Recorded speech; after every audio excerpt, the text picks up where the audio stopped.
أعوذ بالله من الشيطان الرجيم. بسم الله الرحمن الرحيم. ياسين والقرآن الحكيم إنك لمن المرسلين على صراط مستقيم. تنزيل العزيز الرحيم لتنذر قوما ما أنذر آباؤهم فهم غافلون. لقد حق القول على أكثرهم فهم لا يؤمنون. إنا جعلنا في أعناقهم أغلالا فهي إلى الأذقان فهم مقمحون. وجعلنا من بين أيديهم سدا ومن خلفهم سدا فأغشيناهم فهم لا يبصرون. وسواء عليهم أأنذرتهم أم لم تنذرهم لا يؤمنون. إنما تنذر من اتبع الذكر وخشي الرحمن بالغيب فبشره بمغفرة وأجر كريم. إنا نحن نحيي الموتى ونكتب ما قدموا وآثارهم وكل شيء أحصيناه في إمام مبين. واضرب لهم مثلا أصحاب القرية إذ جاءها المرسلون إذ أرسلنا إليهم اثنين فكذبوهما فعززنا بثالث فقالوا إنا إليكم مرسلون. قالوا ما أنتم إلا بشر مثلنا وما أنزل الرحمن من شيء إن أنتم إلا تكذبون. قالوا ربنا يعلم إنا إليكم لمرسلون وما علينا إلا البلاغ المبين. قالوا إنا تطيرنا بكم لئن لم تنتهوا لنرجمنكم وليمسنكم منا عذاب أليم. قالوا طائركم معكم أئن ذكرتم بل أنتم قوم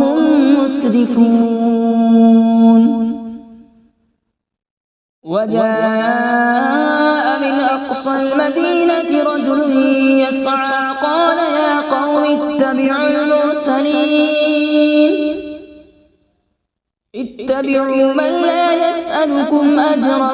وهم مهتدون. وما لي لا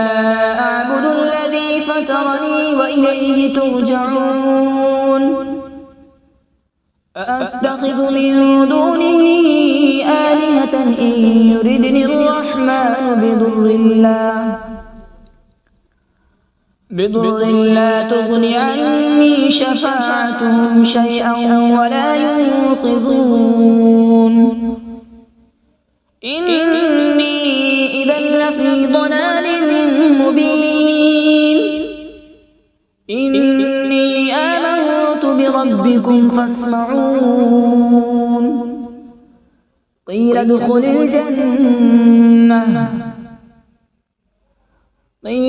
الجنة قال يا ليت قومي يعلمون. بما غفر لي ربي وجعلني من المكرمين. وما أنزلنا على السماء وما كنا منزلين إن كانت إلا صيحة واحدة فإذا هم خامدون يا حسرة على العباد ما يأتيهم من رسول إلا كانوا به يستهزئون ألم يروا كم أهلكنا قبلهم من القرون أنهم إليهم لا يرجعون وإن كل لما جميع لدينا محضرون وآية لهم الأرض الميتة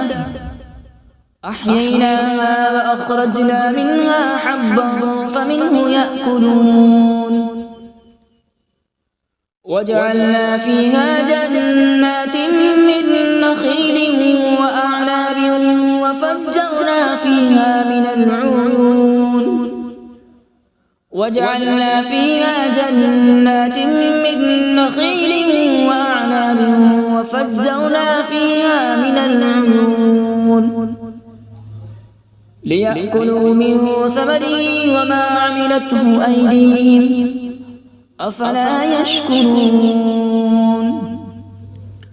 سبحان الذي خلق الأزواج كلها مما تنبت الأرض ومن أنفسهم ومما لا يعلمون وآية لهم الليل نسلخ منه النهار فإذا هم مظلمون والشمس تجري لمستقر لها ذلك تقدير العزيز العليم والقمر قدرناه منازل حتى عاد كالعرجون القديم لا الشمس ينبغي لها أن تدرك القمر ولا الليل سابق النهار وكل في فلك يسبحون وآية لهم أنا حملنا ذريتهم في الفلك المشحون وخلقنا لهم من مثله ما يركبون وإن نشأ نغرقهم فلا صريخ لهم ولا هم ينقذون إلا رحمة منا ومتاعا إلى حين وإذا قيل لهم اتقوا ما بين أيديكم وما خلفكم لعلكم ترحمون وما تأتيهم من آية من آيات ربهم إلا كانوا عنها معرضين وإذا قيل لهم أنفقوا مما رزقكم الله قال الذين كفروا للذين آمنوا أنطعم من لو يشاء الله أطعمه إن أنتم إلا في ضلال مبين ويقولون متى هذا الوعد إن كنتم صادقين ما ينظرون إلا صيحة واحدة تأخذهم وهم يخصمون فلا يستطيعون توصية ولا إلى أهلهم يرجعون ونفخ في الصور فإذا هم من الأجداث إلى ربهم ينسلون قالوا يا ويلنا من بعثنا من مرقدنا هذا ما وعد الرحمن وصدق المرسلون إن كانت إلا صيحة واحدة فإذا هم جميع لدينا محضرون فاليوم لا تظلم نفس شيئا ولا تجزون إلا ما كنتم تعملون إن أصحاب الجنة اليوم في شغل فاكهون هم وأزواجهم في ظلال على الأرائك متكئون لهم فيها فاكهة ولهم ما يدعون سلام قولا من رب رحيم وامتازوا اليوم أيها المجرمون ألم أعهد إليكم يا بني آدم ألا تعبدوا الشيطان إنه لكم عدو مبين وأن اعبدوني هذا صراط مستقيم ولقد أضل منكم جبلا كثيرا أفلم تكونوا تعقلون هذه جهنم التي كنتم توعدون اصلوها اليوم بما كنتم تكفرون اليوم نختم على أفواههم وتكلمنا أيديهم وتشهد أرجلهم بما كانوا يكسبون ولو نشاء لطمسنا على أعينهم فاستبقوا الصراط فأنى يبصرون ولو نشاء لمسخناهم على مكانتهم فما استطاعوا مضيا ولا يرجعون ومن نعمره ننكسه في الخلق أفلا يعقلون وما علمناه الشعر وما ينبغي له إن هو إلا ذكر وقرآن مبين لينذر من كان حيا ويحق القول على الكافرين أولم يروا أنا خلقنا لهم مما عملت أيدينا أنعاما فهم لها مالكون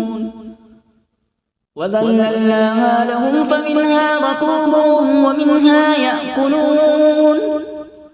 ولهم فيها منافع ومشارب أفلا يشكرون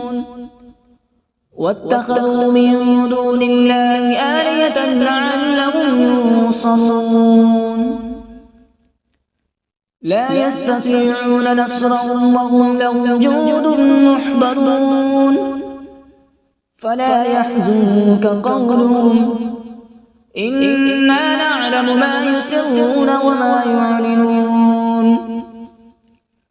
أولم ير الإنسان أنا خلقناه من نطفة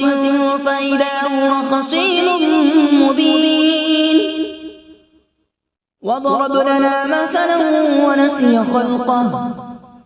قال من يحيي العظام وهي رميم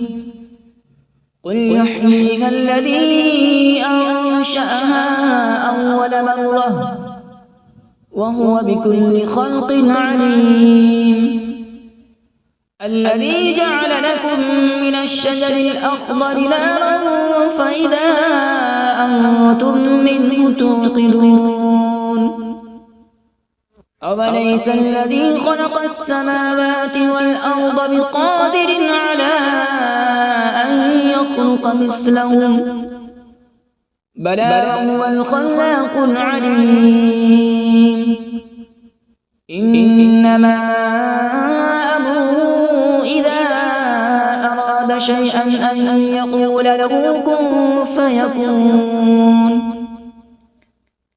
فسبحان الذي بيده ملكوت كل شيء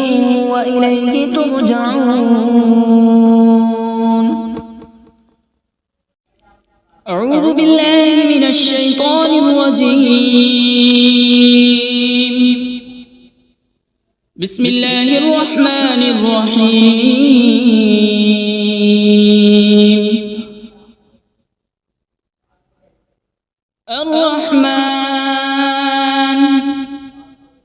علم القرآن خلق الإنسان علمه البيان الشمس والقمر بحسبان والنجم والشجر يسجدان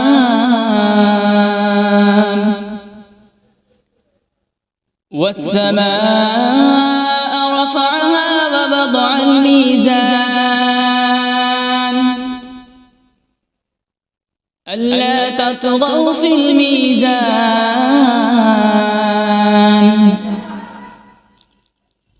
وأقيموا الوزن بالقسط ولا تخسروا الميزان والأرض وضعها للأنام فيها فاكهة والنخل ذات الأكمام والحب ذو العصف والريحان فبأي آلاء ربكما تكذبان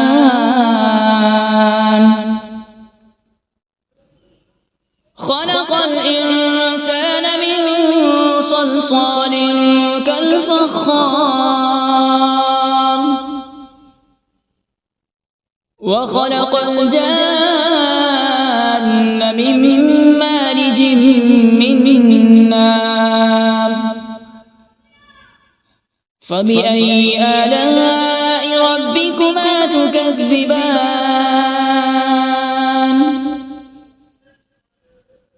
رب المشرقين ورب المغربين فبأي آلاء ربكما تكذبان مرج البحرين يلتقيان بينهما برزخ لا يبغيان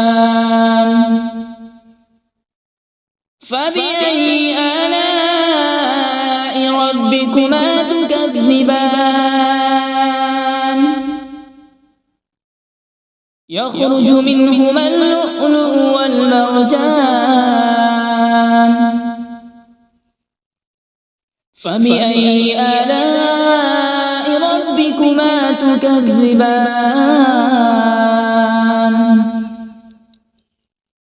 وله الجوار المنشآت في البحر كالأعلام فبأي آلاء ربكما تكذبان كل من عليها فان ويبقى وجه ربك ذو الجلال والإكرام فبأي آلاء ربكما تكذبان يسأله من في السماوات والأرض كل يوم هو في شأن فبأي آلاء ربكما تكذبان سنفرغ لكم أيها الثقلان فبأي آلاء ربكما تكذبان يا معشر الجن والإنس إن استطعتم أن تنفذوا من أقطار السماوات والأرض فانفذوا لا تنفذون إلا بسلطان فبأي آلاء ربكما تكذبان يرسل عليكما شواظ من نار ونحاس فلا تنتصران فبأي آلاء ربكما تكذبان فإذا انشقت السماء فكانت وردة كالدهان فبأي آلاء ربكما تكذبان فيومئذ لا يسأل عن ذنبه إنس ولا جان فبأي آلاء ربكما تكذبان يعرف المجرمون بسيماهم فيؤخذ بالنواصي والأقدام فبأي آلاء ربكما تكذبان هذه جهنم التي يكذب بها المجرمون يطوفون بينها وبين حميم آن فبأي آلاء ربكما تكذبان ولمن خاف مقام ربه جنتان فبأي آلاء ربكما تكذبان ذواتا أفنان فبأي آلاء ربكما تكذبان فيهما عينان تجريان فبأي آلاء ربكما تكذبان فيهما من كل فاكهة زوجان فبأي آلاء ربكما تكذبان متكئين على فرش بطائنها من استبرق وجنى الجنتين دان فبأي آلاء ربكما تكذبان فيهن قاصرات الطرف لم يطمثهن إنس قبلهم ولا جان فبأي آلاء ربكما تكذبان كأنهن الياقوت والمرجان فبأي آلاء ربكما تكذبان هل جزاء الإحسان إلا الإحسان فبأي آلاء ربكما تكذبان ومن دونهما جنتان فبأي آلاء ربكما تكذبان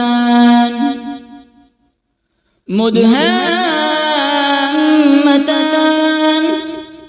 فبأي آلاء ربكما تكذبان فيهما عينان نضاختان فبأي آلاء ربكما تكذبان فيهما فاكهة ونخل ورمان فبأي آلاء ربكما تكذبان فيهن خيرات حسان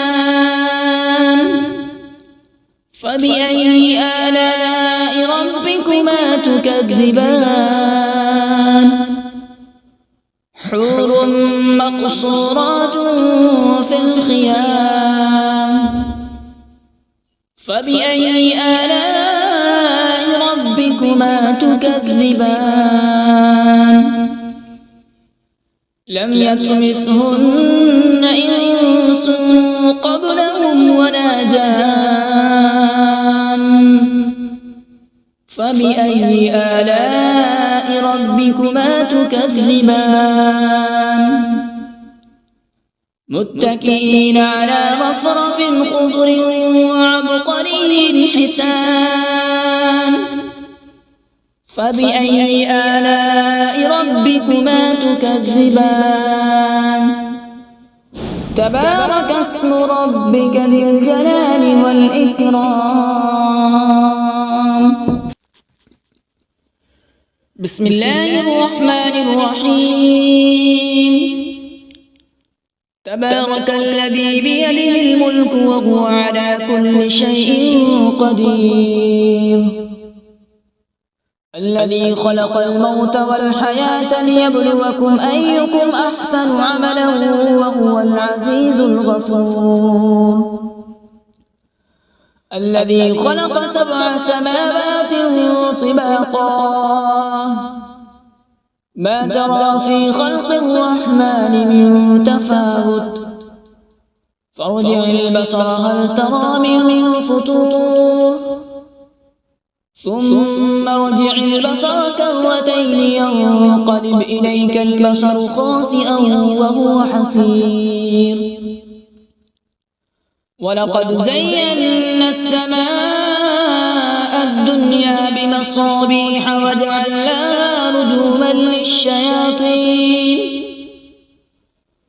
رجوما للشياطين وأعتدنا لهم عذاب السعير وللذين كفروا بربهم عذاب جهنم وبئس المصير إذا ألقوا فيها سمعوا لها شهيقا وهي تفور تكاد تميز من الغيظ كلما ألقي فيها فوج سألهم خزنتها ألم يأتكم نذير قالوا بلى قد جاءنا نذير فكذبنا وقلنا ما نزل الله من شيء إن أنتم إلا في ضلال كبير وقالوا لو كنا نسمع أو نعقل ما كنا في أصحاب السعير فاعترفوا بذنبهم فسحقا لأصحاب السعير إن الذين يخشون ربهم بالغيب لهم مغفرة وأجر كبير وأسروا قولكم أو اجهروا به إنه عليم بذات الصدور ألا يعلم من خلق وهو اللطيف الخبير هو الذي جعل لكم الأرض ذلولا فامشوا في مناكبها وكلوا من رزقه وإليه النشور أأمنتم من في السماء أن يخسف بكم الأرض فإذا هي تمور أم أمنتم من في السماء أن يرسل عليكم حاصبا فستعلمون كيف نذير ولقد كذب الذين من قبلهم فكيف كان نكير أولم يروا إلى الطير فوقهم صافات ويقبض ما يمسكون إلا الرحمن إنه بكل شيء بصير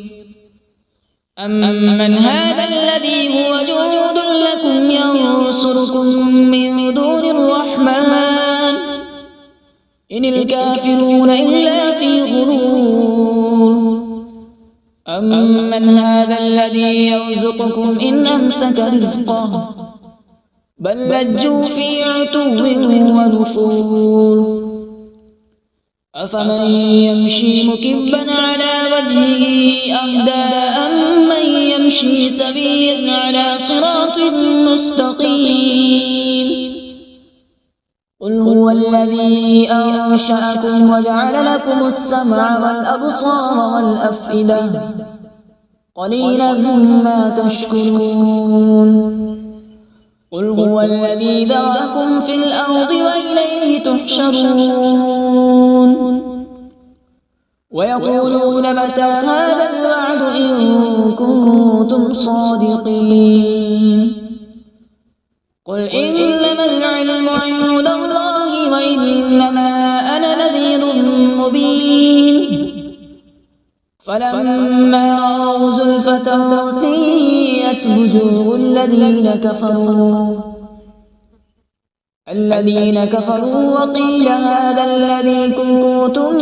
به تدعون قل أرأيتم إن أهلكني الله ومن معي أو رحمنا فمن يجير الكافرين من عذاب أليم قل هو الرحمن آمنا به وعليه توكلنا فستعلمون من هو في ضلال مبين قل أرأيتم إن أصبح ماؤكم غورا فمن يأتيكم بماء معين صدق الله العظيم.